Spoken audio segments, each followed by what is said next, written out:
What's up, everybody? Welcome back to the channel. I'm gonna take a break on the exhaust at least for the next day or two, and I want to work on a few other things. The few other things I want to work on is the oil drain. Interesting thing about the Supra is, you know, of course, the Supra's factory turbocharged. It's got factory twin turbos. So the way the Supra is set up is that the oil drain goes directly into the oil pan. So there's a fitting on the oil pan that looks just like this. One turbo drains in this side, the other turbo drains in this side. Well, thanks to the company right here, Race Flux, there's a nice plug-in solution. Basically, you got a -10 return that screws into here, MPT the other side, and then it seals up with a nice O-ring. So we're gonna go ahead and Teflon tape, put a little Teflon paste on it, and go ahead and bolt that up.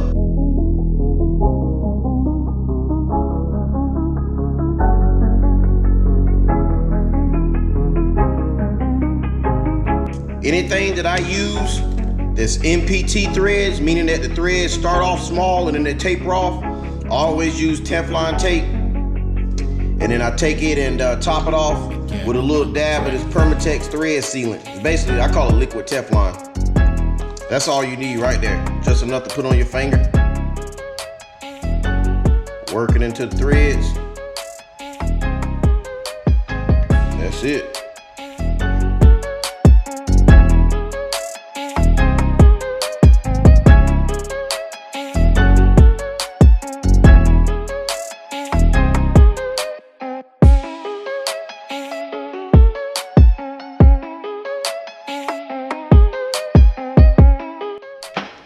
I know I've mentioned it before. Anything with an O-ring, it's always good and safe practice to use a little bit of petroleum product.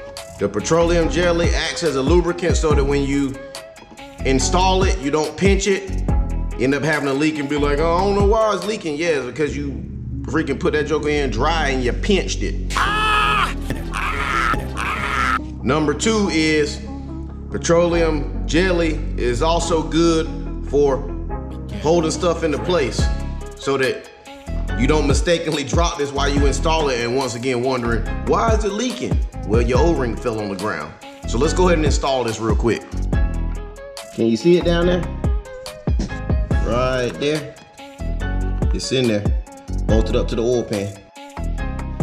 All right, guys, so now that we got that bottom oil pan drain fitting bolted up, now we're to the point where we can start making our lines and stuff and bolting up our the part of it that goes to the bottom of the turbo. This line kit is something that we got off of eBay. A lot of people talk junk about this stuff, but hey, it's so cheap, it's worth taking the shot. Came with some hardware to bolt up like the feed or the drain. It come with a bunch of miscellaneous hardware depending on what you want to use as far as the feed for the turbo. It's got a gasket in there, a couple of T's and stuff, in case you got like an oil pressure sensor or something. It doesn't come with this V-band, but it does come with a straight 245-10s. And then we also got the flange here, which bolts up to the bottom of the turbo. And then it also comes with the oil drain gasket. So in order for us to put this on, we're gonna have to take this compressor housing off so that we can get back there a little bit easier. So let's go ahead and knock that out. And I'm trying to tell you, paint pens go a long ways. Let me show you what I'm gonna do with it. All right, since I know the orientation or how I want my compressor housing clocked, I made 3 marks so that when I put this thing back on, I don't have any adjustment issues.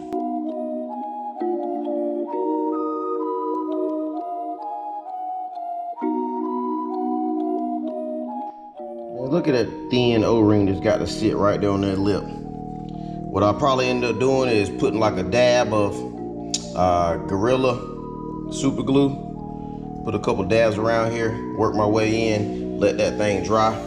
But until then, we're gonna go work on the Supra. I got my turbo drain fitting, Teflon tape, Teflon pasted. I made sure that the hardware that was supplied with this eBay kit worked. I'm using, I think it's a 6mm Allen Yep, 6mm Allen. So let me go ahead and cut my air compressor on, and we're gonna go ahead and bolt that up. And then next, we'll be able to take the measurement of the line and basically put both ends on. See you in a second. All right, we ran to our first issue, and let's see if I can show it to you. The drain ain't gonna fit.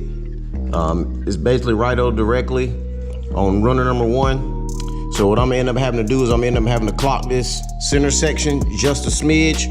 And what we're trying to achieve is to bolt up like that. With it being turned a little bit, it's not gonna have anything to do with as far as backing up the oil or anything. Gravity's still gonna go down. The angle ain't gonna be that harsh. So let's go ahead and do that real quick. All right, we got the turbo clocked. I got that 45 on there. As you can tell, it's going straight down. There shouldn't be any kind of issue as far as oil backing up in the turbo. So I'm gonna put my other 45-degree fitting down on the bottom, and I'm gonna take a measurement from that point right there. And I'll show you after we get our measurements why I'm gonna take it at that point. So I got both of my 45s into place. So now let me mark about how much the hose that we're gonna be using.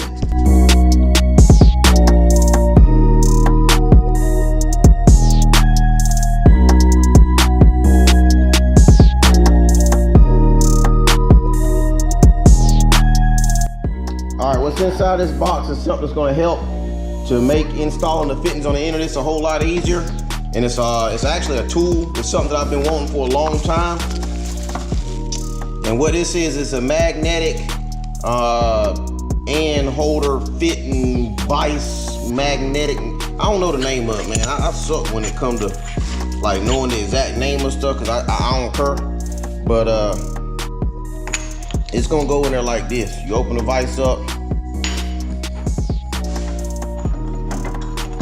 and it's gonna go in there like so. Let me put a fitting in there so you can see what it kind of look like when it's working. See that? See how that bottom piece come off? When you go to install this hose, you want that hose to go all the way up to there. Actually, no, I take that back. Yeah, it goes all the way inside of here. So it goes all the way inside of here. There's a recessed section in there that basically the hose stops at. So regardless, that's why I took my measurement here. Just get a little bit of extra line just in case. Because if you come up too short, you know, anytime you come up too short, it don't never work out. Ask a girl. So that's how the fitting looks when it's set up inside the Vise. That way you can push down on the hose or push the hose down inside of here and it won't go nowhere. I think I got it right. And I would think that there'd be some kind of lip on the bottom of that would prevent it from, you know, like moving down. But whatever, we're gonna try it. We ain't gonna judge it. We're gonna try it first to see how it works. Remember I was talking about how the O-ring sits on that lip? I forgot that all you do is set it up there. So what I did is put a thin layer of petroleum jelly on that lip, on the compressor housing, so that when I put it on and slide it in there, it won't like rotate it, crack it, or pinch the O-ring. But wow, look at that, boy, that daggone line fit perfectly. So let me put this compressor housing on and let's get the final look. Wow, look at that. That black line, that black silicone coupling, that black valve cover with the black cam gear bolts with that little hint of carbon fiber. Good, this mug is coming together. That's what I'm talking about. This is one of my proudest creations. So that should be it for the channel today. So stick around, there's a lot more in store. Thank you.